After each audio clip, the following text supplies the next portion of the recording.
Welcome back to Left Anchor. I'm Ryan Cooper. And I'm Alexi the Greek.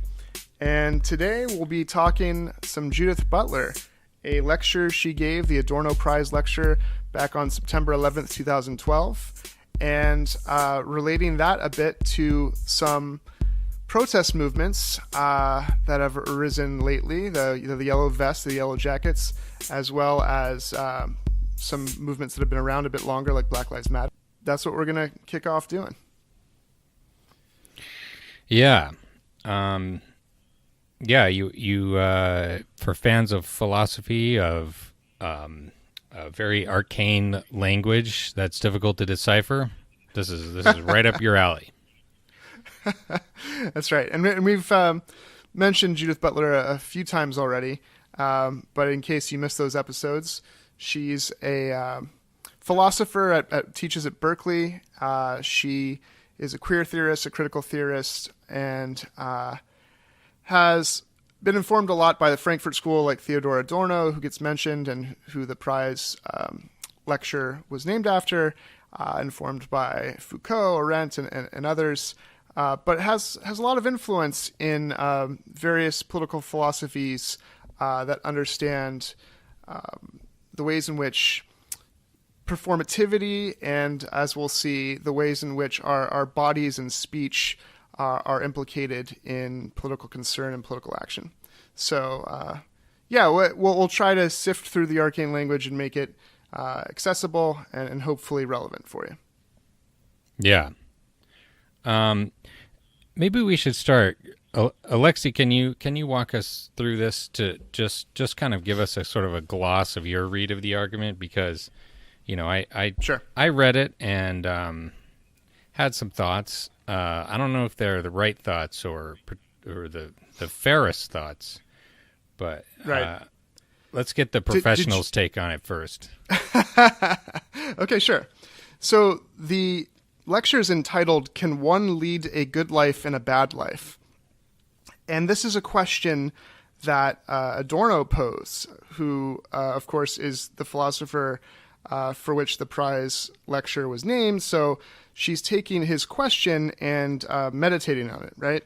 And we can break down, part of the lecture is breaking down what that question means, right?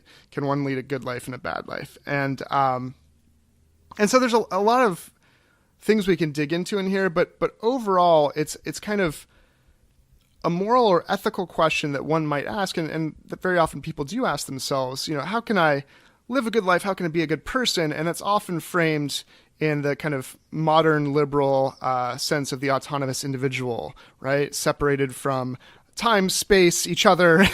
And we think of kind of just, so, this is going against this thing we're immersed in, which is this notion of, I'm a good person if I had a student once who said, all that philosophy you're telling me is great, but I think I could be a good person just playing video games and ignoring the world. And I think a lot of people think that their private decisions, right, are what constitute, and the consequences, right, are what constitute a good life for them. It might mean they make a lot of money. It might mean they have a good relationship with a spouse or a girlfriend or a boyfriend or family. It might mean that they just are happy being a loner. But it's definitely this kind of modern notion of whatever happiness means to you is what's good, and good is definitely individual and cut off from the reality around you, the others around you. And so, that's a good starting point, at least. Like that's something that's going to be addressed in her lecture. Is that so far tracking with what you saw at the beginning? Yeah. I mean, it struck me as like whenever I read any like critical theorist type of like the rhetoric of it is always sort of vaguely irritating. Like I think that what she's trying to say is basically correct and defensible and pretty interesting, but it's like, to my eye as a hack journalist scribbler, it's just written horribly. It's just like really elaborate language that is way more complicated and jargony than it needs to be. But yeah, this idea of how do you, navigating this question of living a good life, making good decisions in an age in which you are hemmed in from every direction by, external circumstances, basically. And, how do you choose to, or how do you like shape different structures or help shape different, politics and, societies such that, you are not hemmed in such a way. Yeah. So that's right. I think like, to not defend necessarily all of the kind of arcane or overly verbose language, if you will. Some of it is like very referential to other philosophers and other works. That Sure. if the references are caught, it'll mean a lot more. And of course, we've talked on the podcast a lot about this notion of the good life as being kind of a classical, especially Aristotelian notion of what politics should be oriented towards, right? Like the common good, human flourishing. This is what it means for us to be political together, to live in community together, right? But kind of what she's pointing out, right, is that what that means is contingent on your time and place, and also contingent on what we've talked before, which is on having mere life, or having the ability to like at least survive first. So she kind of pulls in Hannah Arendt and starts talking about like the conditions for life and the social relations involved. So, the first thing I think that might be worth laying out is like, what is worth digging into in here, do you think? And then we can maybe go to her actual language and talk about it. But I'll start with you and see what you think is worth talking about beyond what you just said, and then maybe expand on it, if you don't mind. Yeah, so the question that I was trying to extract here is like, what is her sort of positive program, And so she talks about, people being subject to, I can't remember exactly what the way that she puts being hemmed in by society, but resistance to that, the precarity of life. Precarity, yeah. Yeah. Right. And she says, like towards the end, quote, when it works, there is a performative enactment of radical democracy in such movements that alone can articulate what it might mean to lead a good life in the sense of a livable life. I have tried to suggest that precarity is the condition against which several new social movements struggle. Such movements do not seek to overcome interdependency or even vulnerability as they struggle against precarity. Rather, they seek to produce the conditions under which vulnerability and interdependency become livable. And, the way I sort of translate that is that, basically what people are sort of rooting around towards is some sort of like socialist reordering of the political economy. So because I'm not sure if she would agree with this exactly, but like she talks about vulnerability and interdependency as like in neoliberalism, people like they there's a sort of inherent struggle to escape from the dependence on other people, but that is absolutely impossible. You can't, you can't escape from the fact that we live in an interdependent system. Like that's what the economy is. Even if you're really rich, what being rich gives you is the ability to command others to do what you want. If you can't be like wealth in a Robinson Crusoe island means nothing because you can't do anything with it. That's right. That's why labor has power. When it organizes, it has power because capital requires the laborers, right? Exactly. Yes. And so you're not trying to get rid of interdependency. You're trying to restructure interdependency through, and she doesn't say this, but it would be, things like, the welfare state, union rights and such, your basic kind of socialist, social democratic structures, which would make people's precarity, insofar as there is inescapable precarity that we, might be hit by a meteor or something, that is broadly shared, that if it is possible to rescue people, they will be rescued, and that, again, I'm not. I'm sure it's not just. I'm sure there's an element of unfairness There's more here. to it, yeah. And me, Yeah. this is my blinkered Philistine pig ignorance coming out again. But that strikes me as like kind of one interpretation of what she's getting at here. So. Yeah, I think that's good as far as it goes. I think there's more to it, and I think the reason it can be more interesting is the way that it can ultimately situate and help to explain and understand what's powerful and interesting about movements like Black Lives Matter and potentially the Yellow Vests, which we can talk about too.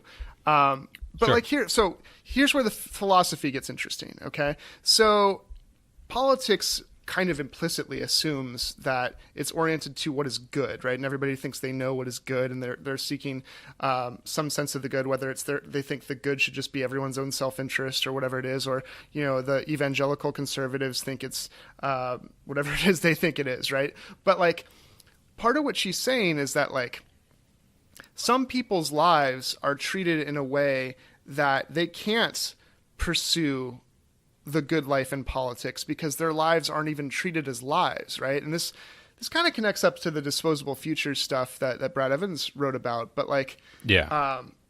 she writes, those powers that organize life, the powers that differentially dispose lives to precarity as part of a broader management of populations through governmental and non-governmental means, and that established set of measures for differential value of life itself. And then she goes on, they determine like whose lives matter, right? Whose lives are grievable. And then a little further on, she says, the question becomes most acute for anyone who already understands him or herself to be a dispensable sort of being, one who registers at an effective and corporeal level that his or her life is not worth safeguarding, protecting, and valuing. This is someone who understands that she or he will not be grieved, for if his or her life were lost, and so one for whom the conditional claim "I would not be grieved for" is actively lived in the present moment. And so you can think of like the refugee caravan. You can think of the black bodies that are killed by police or thrown, into the prisons and under mass incarceration. You can think of the soldiers and civilians whose bodies are not really grieved amidst all the wars that we don't pay attention to. You can think of any number of, the poor. You can think of it's not quite this extreme, but even for the government shutdown, the 500,000 people who won't be getting paychecks, right? Like, there are people in politics, but especially the more marginalized that I spoke of, whose lives aren't considered as grievable or as life, really. It's not part of the calculation, right? Yeah. And that's so I think that's an important theoretical. Again, to the extent that philosophy is helpful, it helps us understand why does Black Lives Matter so powerful, right? And I think it's because they're saying, look, right now our lives don't matter politically or socially, right? And if Black Lives Matter, then all lives matter because we're currently the ones that are ignored and disposable. Yeah. It strikes me. She says in there that of course the argument isn't that the people are literally disposable or that no one grieves them. Of course, everyone just about has some sort of family or friends that do grieve them when they die. It's just the question of the broader context. And there's, a very common example. I can remember this when I was a kid, when there would be like a plane crash, overseas someplace, and it would be like, 200 people died, including 2 Americans, and we'll give you their life stories coming up. And then a couple of, I remember there was like some months later, it was like, there's an earthquake in Turkey and 40,000 people died, and it was just a 1-day story. And it was like, yeah, we don't care about them. Like that. I mean, it was just blatantly the not even the subtext of the way the coverage was organized. It was the text. It was like a bunch of basically insects were killed by a landslide, and here's sports. Yeah, no, that's right. And in social psychology, I guess that's called proximity bias, But politically, there's work being done too. There are 2 things that makes me think of. One, there's work being done when, say, Look, the media and the powers that be in leadership certainly want to valorize soldiers who have fallen when that can help serve kind of a jingoistic military interventionist spirit and try to galvanize the desire for more war, right? Although if it comes to a place where, like, there's a reason we don't see all the caskets coming home anymore, right? When it becomes so clear that the toll is not worth whatever it is we're doing, then the powers that be don't want us to see or feel and grieve for those soldiers, right? So, like, whose lives are grieved in a way is like a function of what's politically useful to power and capital, I think. Yeah, yeah, yeah. And I mean, speaking of soldiers, you mentioned before, like all these federal employees being furloughed, and these are people who are pretty high status, I think. In the grand scheme of things, they're certainly not impoverished black. Detainees who haven't been convicted of anything in Rikers Island. But at the same time, who is getting paid is the military. And that Yep. that's not a decision I would quibble with. That's like pretty much the first rule of avoiding a military coup is don't cut off the soldiers for no reason. But at the same time, it's like it's really obvious. Like you in this sort of a tense, like a political a tangle, the priorities come out, and priority number one is the men with guns matter the most, and all these fiddly bureaucrats that are just like writing social security checks or whatever. I'm not sure. I think the checks are going to keep coming, but that sort of thing. Department of Agriculture, whatever. Yeah, who cares? Like whatever they're doing doesn't matter. They're not shooting anyone. Yeah, yeah. Yeah, and the other thing I would say is that the difference between an earthquake or tsunami or even some horrible ethnic cleansing somewhere else in the world is we more directly are supposed to be literally in charge of the lives in our polis, in our political community, the United States of America, right? And the people that are literally spatially within our borders, citizens or otherwise, are under our purview and care, and supposed to be the reason for which we actually have some political unity, which is to like pursue the common good, right, and help everyone flourish. So like another cool thing that I think is helpful in the Butler is this discussion of Arendt and the private-public distinction, where I think a lot of people operate as if the basic needs being met for people is something that's pre-political, right? And so, like, there was, of course, historically this sense in which only the propertied class needed to be political because that the law was about protecting property and helping the propertied class gain more wealth and so forth. And what did you care about, legislation if you didn't have property, because that's the point of government, is to help people prosper in their oikos and their households and everything, right? But like if you go back to Aristotle and then to Arendt, the good life requires mere life. It requires sustenance. And so in a way, people protesting because they are not able to live the good life, because their lives literally are unlivable. And whether that means they're imprisoned, whether that means they're poor, whether that means, right, they're discriminated, those actions are political. Those protests or other forms of resistance are forms of political action, not pre-political action, because those people, those bodies, are part of the community, and they deserve at least, right, the capacity to live the good life, which they don't already have. And we can't just start politics, right, at a line where anyone who's already thriving or already able to thrive are the only people considered. And so, like, it's one of these, boundary drawing things where politics is much broader than people think. And it's not just, and this is why it's not just Orrin Hatch and Ted Kennedy are buddies, and isn't that great kind of situation. It's like, no, there are vast populations of people who don't even have access to, like, politics and the field in which decisions of power are made to help people thrive. And that's super important to understand, right? Yeah. It's I kind of, cordially dislike the phrase bodies as it's used in leftist vocabulary nowadays. I feel like it's Sure. I feel like it kind of reinforces the thing that it's trying to illustrate, like namely the kind of dehumanization of people. But yeah, exactly. The idea that people, in order to even have a conversation about the good life, to get into that area of being able to consider that, they need a certain material baseline, food, water, shelter, clothing, and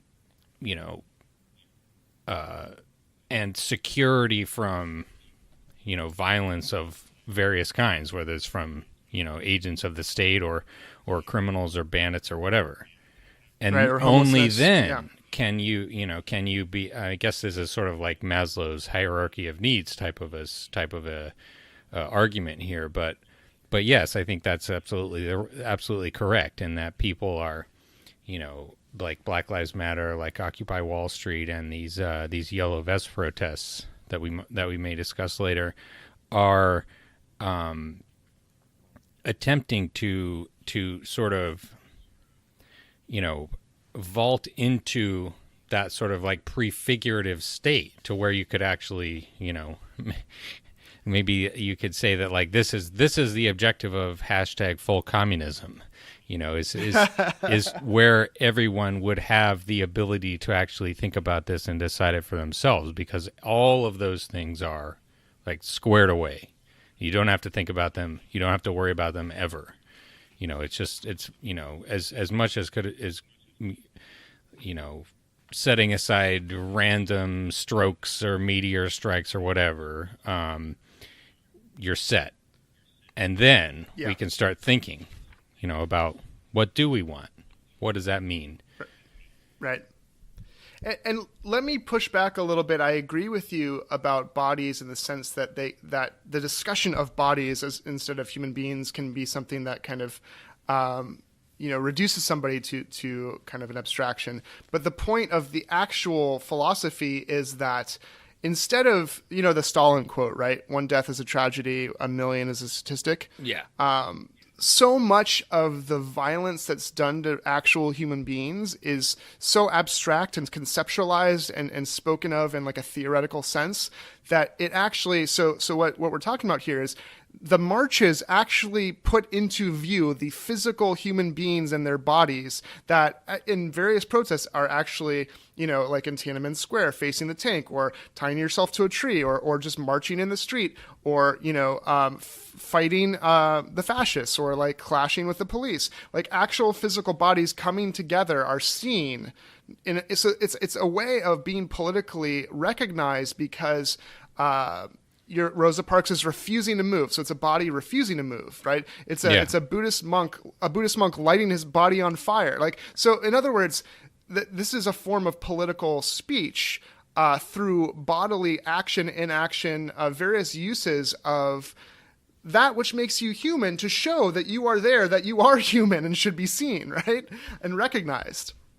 Yeah, that's fair. That's fair. And so, like, that's the protests in that way are kind of an interesting, because you look at, say, Black Lives Matter or Occupy or the Yellow Vests, and we'll maybe disambiguate them in a minute, and you're like, what do they want? What's the program? What's the policy? But there's something before that seems more fundamental. It's like, we are humans here that have not been heard or seen. Forget about like what policy can pacify us. Like, we need to be seen and understood as part of the community, and we have not been, right? And that's the first thing everyone needs to understand, right? Yeah. So what just maybe just as a little bit of an aside, what distinguishes the Black Lives Matter protests from like the Tea Party protests? Presumably these elderly Fox News folks on their Medicare scooters are they also have bodies, and that they're putting them into the political arena, so to speak, there at Capitol Hill in 2009, 2010. Is there a meaningful difference there, would you say? Yeah, I think that's a good point. I would say there's a couple things to think about. One is, what is motivating the people who are aggregating, right? What is bringing them into the public sphere to protest? What is the message, and what is the meaning that you can derive from it, right? So like, I do think that some of the anger from the Tea Party was legitimate. Now, I also think there are, I mean, this goes back to kind of when we were talking about the Proud Boys and various other groups that are alt-right, right-wing fascists, whose anger and kind of grievance might be correct in terms of what they feel their life is, but incorrect in their translating the source of the problem and therefore who they're calling upon to fix it. Although you would get some very confused people like, get your hands off my Medicare for the Tea Party, right? Get your government hands off my Medicare, right? But I think the fear was real, and I do think like there's not anything necessarily legitimate or illegitimate about people aggregating. You have to like look at so let's look at like Black Lives Matter, right? So if you look at Black Lives Matter, it's a group of people whose message in coming together is to say, our lives have not been seen as legitimate or recognized, and we are calling for that to change. We are calling to be seen. We are not demanding anything specifically, right? So unlike the Tea Party, which has a program already. So this is another interesting thing that occurs to me. So the Tea Party is like, reduce government spending, lower taxes, right? It ends up being kind of this astroturf rather than grassroots thing, which is co-opted in order to serve like moneyed interests, right? In order to reduce government spending. Whereas part of the frustration with Occupy or Black Lives Matter is, what's your policy agenda? Well, they don't fucking have one, because it's not specifically a co-opted thing that has a certain agenda that you pacify and it's done. It's like an ongoing protest against the like ignoring of huge swaths of people as like not being recognized as human beings in this political community, right? Yeah. Yeah, I mean, I think that's a fair distinction. Do we want to move on to, now that we've been talking about different protest movements, do we want to move on to the Yellow Vests a little bit? Or do you have some more comments on Judith Butler? Sure, we can transition. Let me just read a few quotes that I think might be helpful. Sure. In situating this, right? So one thing to reiterate with the Butler piece is that she's saying that can one lead a good life and a bad life, right? Good life here is supposed to be your own life, and bad life means the overall social relations structure, inequality, all those things that you're situated within, right? And so, like, how do you live well when all this shit is burning down, right? And I'm sure lots of people can relate to this. Do I just buy fair trade coffee? Do I have to protest all the time? Should I just say, fuck it, we're all going down anyway, who cares? You know, should I just vote diligently? Should I say electoral politics are bullshit, right? So, like, this is the broader thing it's talking about. And so one of the answers is, that she posits, is that, like, certainly people whose lives are not already considered as valuable, being political in this way, like claiming their rights, and she draws upon this notion of natality, from Hannah Arendt, which is like, just like giving birth is painful but brings, generates something new, so too can political action generate something new, right? Yeah. But there's often suffering. So then the question is that resistance enough? And this is what I think most of our problems with the left usually are. It's all critique and no positive vision, right? And so, so it's kind of like, is it enough to just demand that the end of the bad shit happens and that you just protest what's bad? What comes next, right? And so I think that's part of what the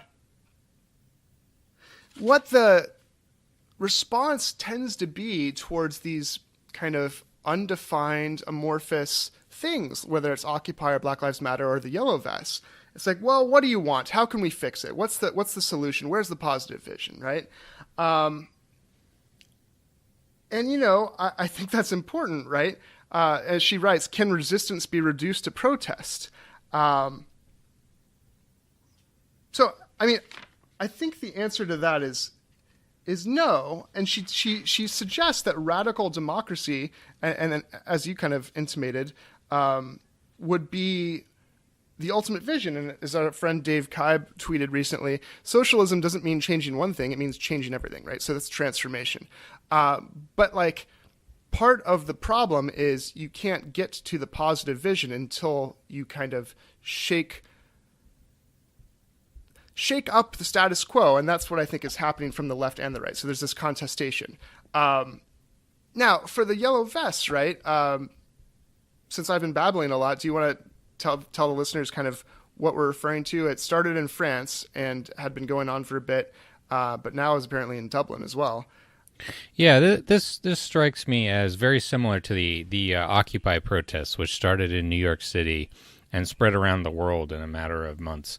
But yeah, so there's the big protests in France, and now they are in Dublin. They have spread out, and people, it seems like they have glommed onto the yellow vest thing as a sort of like almost content-free signifier of just sort of dissatisfaction. And this didn't look to be like a huge protest, but it was December 22nd. Just reading a little bit from the Independent in Ireland. They were chanted some slogans. Banks got bailed out. We got sold out. There's apparently a big grievance here is the just ridiculous price of housing in Ireland, which has been going up, up and up and up as the economy has recovered.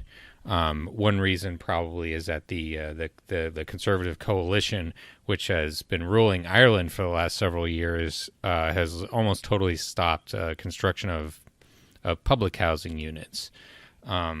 And so what housing is being constructed is, it's just like in the United States, it's very high end. They're going where the profits are, which is luxury condos and apartments and such. And so like the people who are in the middle are just getting really squeezed, even if they do have jobs, which most of them do. In fact, I was just looking at the, some latest statistics, and, you look at the Ireland gross national product, you want to look at, with the case of Ireland, you want to look at GNP instead of GDP, because the Irish GDP is hugely inflated because of, basically they serve as a tax shelter for a lot of companies. Apple and Google, I believe, have big presence there, and they basically just like allow themselves to be bought off, and book these profits and pay a very nominal corporate tax. Nevertheless, the Ireland GNP has largely recovered from before the Great Recession. In 2009, the unemployment rate shot up to like 16% for a while, but now it's down to I think just over 5%, about what it was before the crisis. So things look not terrible, but I think similar to the U.S., there's a lot of stuff swirling around below the surface. And maybe because people are feeling not quite as desperate, they feel a little bit more confident to protest. I think this is a kind of a common historical thing where the big backlash doesn't happen in the pits of the crisis. It happens when things turn up just a little bit, and suddenly there's a spark, and people feel like they have just enough confidence to go out and try to get something better.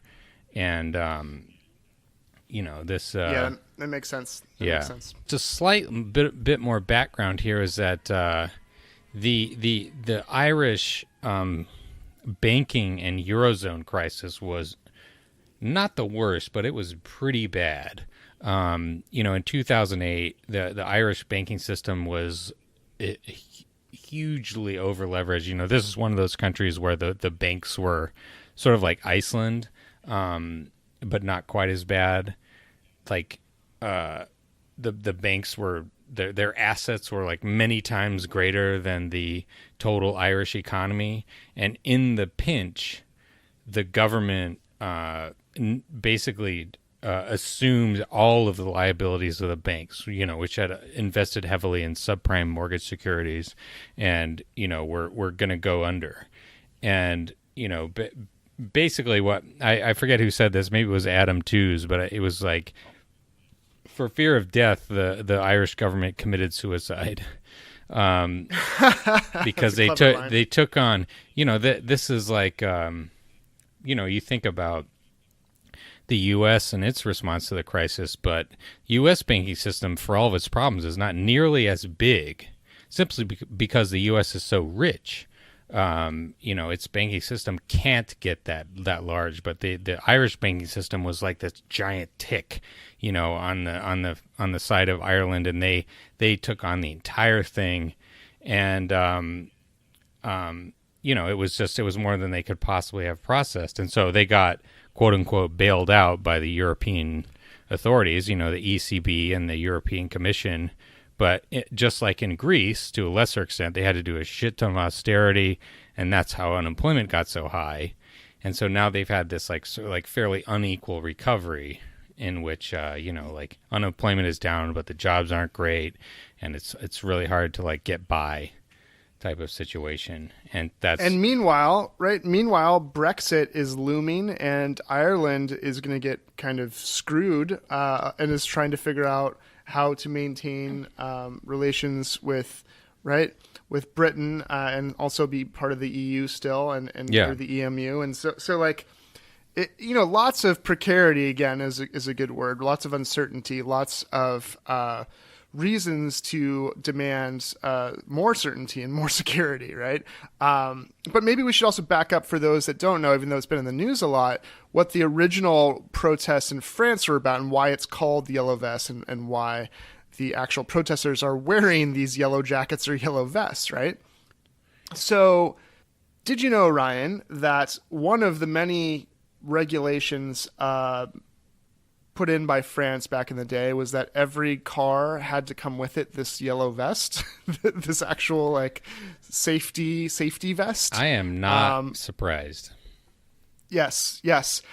So what's interesting is, and this is something that I actually read from Pascal, Peg, the reactionary Parisian, which is that, Parisians don't own cars. It's a hassle to have a car in Paris, right? So like the well-off, the people that live in the cities, and the cities had been the areas mostly and greatly served by government policy, in far and above the rural areas. So there's a theme here that kind of parallels the U.S. The rural areas are kind of left behind in a number of ways, right? So literally, no Parisian would have this vest. So like the actual sign that all the protesters have this vest is a visual acknowledgement that these are people from the rural areas who were forced to do things by the government that screwed them, and it's like a beautiful like visual reminder that they've been left out of the political economy and the considerations, as well as kind of an indictment of the kind of technocratic liberal policies that, coupled with the new proposals by Macron, right, to solve climate change by hiking up carbon taxes on the diesel engines that they pushed on the population, and all these people in the rural areas that need cars, right, to get around, had to pay $7 a gallon for gas, and they have to have cars, right? And now they're going to pay extra taxes. Or diesel. So like, yeah, for the diesel, sorry. So like the sense in which the protest is not just an amorphous anger, right, is at least kind of congruent in the rejection of the technocratic bullshit policies that ignore the class issues involved in addressing things like climate change, and also ignore the ways in which the powers that be have informed government policy to help the urban rather than the rural population. Yeah, and I mean, I should probably preface this by I'm not an expert in France by any means. I have never even been there, but I think that it seems unquestionable to say that, yeah, just as you say, this has been you know a the sort of left behind-ish in ways which are objectionable and understandable, because I think that the diesel on its own, the diesel tax is probably a good idea, because Europe has been pushing these diesel car engines on their citizenry for a long time, and then it turns out that Volkswagen has been rigging the tests, like they pollute real bad. And that kills people with lung disease and such. Well, you don't have to tax, right? You can work it, and I think Matt Brunick has talked about how you do this. You can shift the you give people a compensation. You say, okay, you got to pay for this, but we're going to give you something that's even more than what you have to pay. To be like, yeah, like things are you got to pay for this. We're gonna we're gonna make it better. We're gonna solve the harm in one way or another. But I think more broadly, it's like Macron. He governed. He ran as a sort of like all things to all people, kind of Obama type of guy, and as he governed, as he wrote the policies for Hollande before.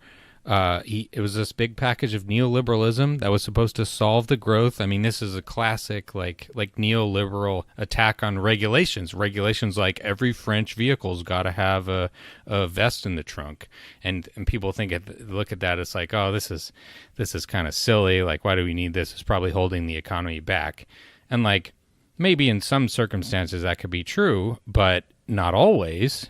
There's in chemistry, there's the concept of the rate limiting reaction. So like if you have a bunch of reactions that happen in sequence, then the whole thing is going to go by the speed of the slowest one, the weakest link type of thing. And so, Macron chipping away at all these regulations, like with his the Macron bill in 2015, and now with another big old dollop of deregulation, including a huge tax cut for the rich. I guess France has a big wealth tax that Hollande rolled back, and so this is like classic Republican Party politics. He's soaking the poor with his diesel tax and giving the middle class a couple of snippets, and the rich just a massive pile. And it sucks. It's terrible. It's terrible politics, and it's unpopular. And apparently also Macron himself is a huge douche, and like his whole affect just turns people off. All the coverage I've read, they talk to all these rural people, like there's some Front National, like the sort of quasi-fascist party voters, like apparently a lot of those in the protest. But then there's a lot of other people in there too, and they all say the same thing about Macron, which is that he's an elitist asshole, and that is very believable. And it's another instance of the left and the right coming together to hate on the centrist, technocratic, liberal elite. Yeah, they're not delivering the goods that they promised, and they are they're delivering for their. They say they're going to deliver broad prosperity. Well, what they actually do is deliver for their like banker 1%, cronies, and the irritation and outrage is a fairly inchoate. I think probably most people don't have a really clear idea what they're mad about, and a style thing maybe as much a symptom of as anything else. But it, I don't think that people don't have to have a super like rigorous explanation as to what's going on to be. as much as you poo-pooed the Butler, she brought up Wittgenstein to make this point. She says Wittgenstein remarked, "We speak, we utter words, and only later have a sense of their life at times." Right? Like, so sometimes we have this kind of intuitive sense that there's something we want to say, but we figure out what it means later, right? And if you look at like Occupy, do you know how much shit Occupy got and still gets? You know what I mean? For any number of reasons. Some of it legit, but like, guess what? 99%, 1%, that came from Occupy. Bernie is definitely indebted to Occupy. But like, part of our inability to see the future and our demand that everything be figured out immediately forgets the way that progress works in this fashion, right? So at first you have the anger and you have the people coming together and you have the resistance to the status quo and the critique. But then like that gives space and gives the pathway for now, look, the left is saying Medicare for all, housing for all, sovereign wealth fund, right? All this stuff wouldn't have come. Like that could not have come had you not had the critique first, right? So you have to like make way for it somehow. Yeah, that's true. And I mean, you know, there was a sense, you know, and having, you know, sort of semi-participated in Occupy, you know, gone to a lot of those, the Occupy DC encampment and talk to some of those people. Like, I definitely see where the critics are coming from with the, you know, the sort of leaderless stuff. Yeah, the inchoate, semi-anarchist sort of like gobbledygook, you know, and, you know, kind of credulousness about the effectiveness of what was going on. But on the other hand, man, that inchoate anarchist mode was never going to be fucking co-opted, right? What happened to the Tea Party happens so easily because if you have a hierarchical movement, it can easily be co-opted. So as much as like it seems ineffectual to have a leaderless thing, and it seems really dumb that they have like, you know, all the repeating of the things and all the different like ways that they make it egalitarian. I mean, egalitarianism's good, but like if you have a purpose, it's good to have some organization, right? But like on the other hand, it didn't get co-opted. There wasn't somebody that said, nope, Occupy means this one thing now, and that's bad actually because of it turned out to be actually a special interest group, right? Yeah, that's true. I mean, I do think that the lack of a, you know, any kind of like policy organism at all was pretty. I mean, I think it did kind of eventually doom that movement in itself, you know, because it was just like it couldn't sort of build up and take a kind of root exactly. But I do think, you know, I mean, I think that was basically just a symptom of the fact that the left had been completely moribund in, you know, like pretty much every Western country for 20, 30, 40. I mean, not, you know, this now I would say is the first time since maybe like the 1930s that the left has been really dynamically engaged and it's in a position to actually capture power, in you know major countries, including the United States, and that you know, I mean, people the 1960s get a lot of attention, and they had a lot of good things happen, but it was never like the New Deal period where the left was in the driver's seat, you know. It was always liberals in the driver's seat. And you want to be careful though, because like the Jonathan Chaits of the world think the Green New Deal is too amorphous and not policy specific, and so that's a problem, right? So you can go too far the other way. Yes, and absolutely. Like shut down any vision because you need all the details ironed out before you even do anything. That's yes, absolutely. I mean, the way I would say is like you have your sort of like broad goal, and like some slogans to go along with it. And then you have a sort of like, you know, napkin sketch policy that you're sort of like pushing along. So it's like, everyone should have health care. There's the goal.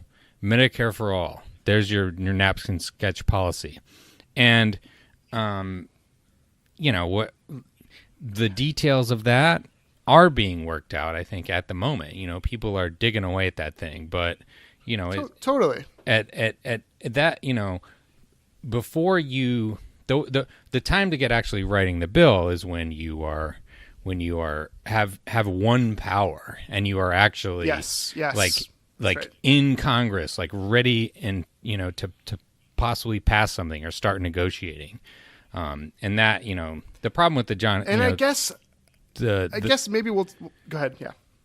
Oh, just to finish my thought, the problem with the Chades of the world is that they are transparently levying this procedural criticism in an attempt to shut down the effort. It's not a good faith criticism. Well, but I think it's born of this risk aversion that says the status quo is pretty okay, and I think things would be better.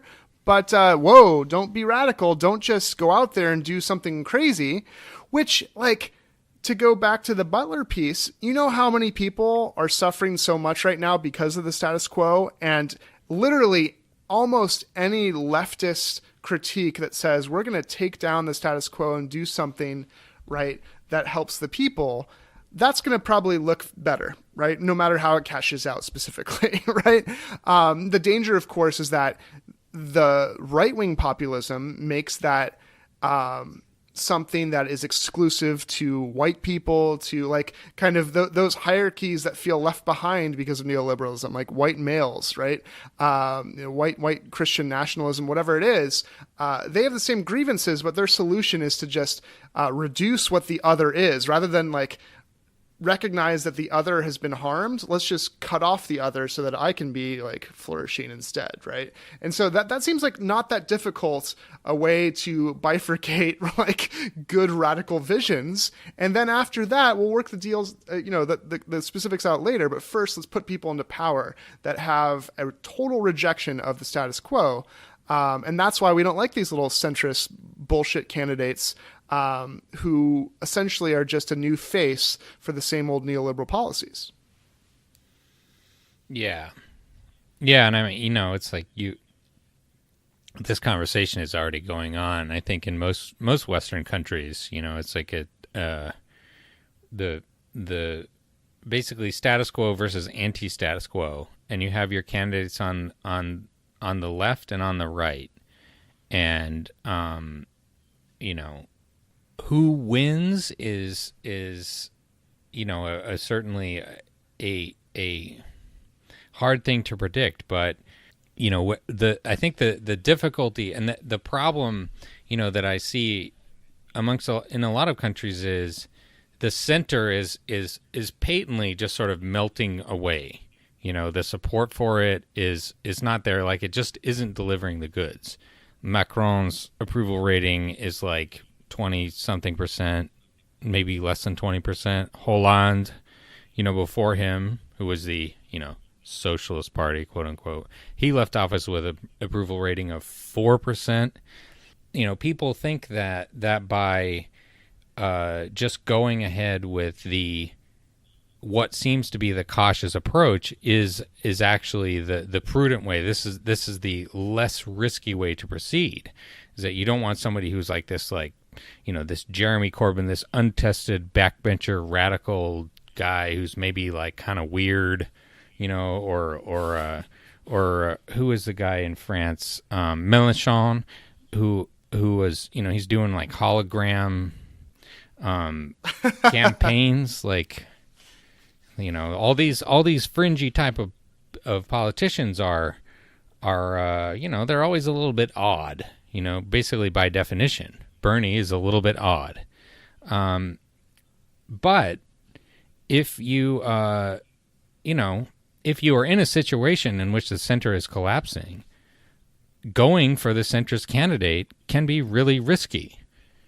And that's how we, that's how we got Trump, basically, is my analysis of the situation. You go timid when timid is risky, and timidity gets you failure and Trump when you should have gone for broke. And we could have President Bernie. That's what I think. Yes. And it's all the more clear that those that supported Bernie either experience or at least recognize the precarity and the risk of the status quo, and so didn't see it as a risk, right, to throw something radical out there, because it's already risky and dangerous for so many people to not have change. And so yeah, it was a change election, and the Democrats put up another Clinton, another part of the political aristocracy, and damn it, if they don't learn, they won't learn their lesson. They're going to try to do it again. If the people don't, force the donor class and the establishment in the Democratic Party to do otherwise, right? Yeah. So, I mean, Hillary was a once in a generation awful candidate. I mean, that's scientifically a fact. She had the worst polling of any candidate since the advent of polling, except for Donald Trump.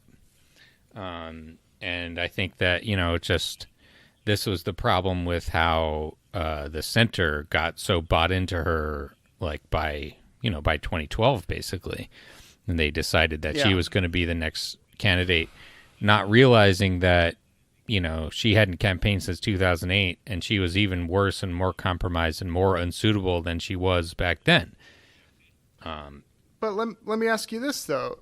Do you even care in the next election if we have a centrist establishment neoliberal running who polls really, really well and looks like, oh, this will be an easy win against Trump? Even if that were true, isn't that still super dangerous, and shouldn't we fight like tooth and nail to prevent that from happening? Well, that's what I was what I was building towards, is that Clinton lost to Trump, Obama beat McCain, but when he didn't fix the economy, then Republicans absolutely stomped the Democrats in the midterms in 2010, and they lost control of the House, and they lost a dozen state legislatures and so forth, and that was allowed them to so like, if you have a very charismatic centrist at the top of the ticket, someone who can give a speech unlike Hillary Clinton, then you can win the presidency. But that's not enough. Our shitty system means that you have to contest all the way up and down the ticket, and more importantly, you have to actually deliver good policy. You can't give Wall Street, foreclosure factory, housing policy, and yeah, that's right. And drone the hell out of people and be the deporter in chief, and the list goes on. Yeah, exactly. And that, I think, that is the risk, is that you the center's going to want to put up all of the, the basically Wall Street Democrats are going to want to put up anybody who's not Bernie, anybody who won't change the status quo very much, who will just be a sort of Obama 2.0, and will be, it looks as though there's probably a recession coming in the next year or two. Like the stock market has been in bad shape. Jesus, like Steven Mnuchin posted this statement where he's like, I've been meeting with all the banking CEOs and everything's fine. Which is like, panic. Everyone panic now. Sell everything. Yeah. Now, isn't it true that economists are terrible at projecting beyond, say, 6 months? Yeah, but they're terrible at projecting beyond 6 minutes. There's a number of comical charts. It's like that one I remember particularly is like Greek GDP. What's going to happen to the Greek output after they do shit tons of austerity? So it's like after the crisis happens, and they're just projecting it's like going up at a 45-degree angle.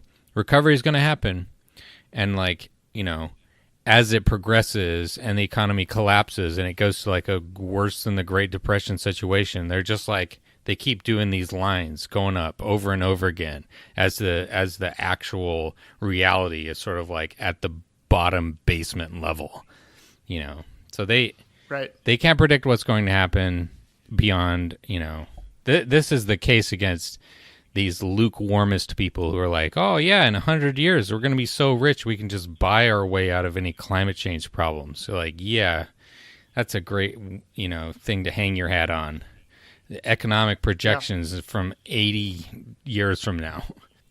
It occurred to me, one last thought on Butler and why mass social movements are helpful as not just a critique, but as perhaps the beginning of a solution. And I think as we see with Alexandria Ocasio-Cortez a lot of the DSA inspired actions, not just like running candidates, but also having meetings and coming together in person, are part of.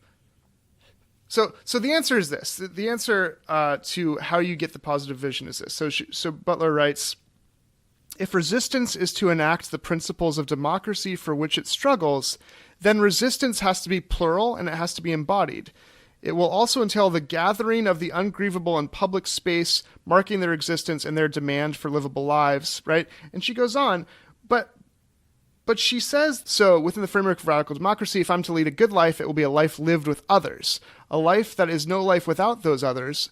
And so she goes on, you can't in your kind of intellectually solve everything like a policy wonk does. You actually have to come together with those people's lives that have been affected in person, whether it's at a DSA meeting, whether it's at a protest, and realize that you're bound up with each other and that your good life is bound up with their good life, and figure out together what it means to live a life that manages the precarity, the vulnerability, right? And this is the socialist vision, right? Is to together have a radically democratic way of co-constituting what it means to not just survive, but thrive, right? And so, like, I guess part of the point is you can't lay out in a paper what that is, because what that is determined by that process of democracy. And this is a different kind of proceduralism than Chait wants, right? This is a very fundamentally different thing. And it involves that fundamental human recognition. And it's why, like, the Tea Party is so different, because they got this prepackaged agenda, whereas the left has people of all different backgrounds, classes, colors, ethnicities, trying to come together in this difficult way to figure out how to all not just survive, but thrive. So I think that's a nice way to think about it. Yeah, yeah. Trotsky, in his History of the Russian Revolution, has a good metaphor for, leadership and political structures, as comparing it to like a steam piston, and like a railroad, a train engine. It's like the point of the piston and the chamber that the steam comes in is to sort of channel the force in a productive direction. But the thing that is doing the work in the steam engine is the steam. It is not the the leadership or the ideology or any of that sort of thing. So if you have a train engine with no coal and no water, nothing happens. And I thought that's a pretty good way of thinking about it. It's not about it's about translating these lived experiences into a productive way, not sort of going out and like sort of beating people into submission, ideally. Right. And that's why it's emancipatory ultimately, rather than a form of domination or power politics. It's supposed to be liberatory in that way. Yeah. Nice. It should be. Well, that's it for this episode. We just wanted to say before we go, wishing everyone a Merry Christmas, Happy Kwanzaa, Hanukkah, any other holidays you might be celebrating. And thanks for listening over the last few months. Yes, indeed. Whatever makes you festive this time of year, we're there with you. So we hope you enjoy it and ring in the new year well. Last but not least, we have a friendly reminder that we have a Patreon.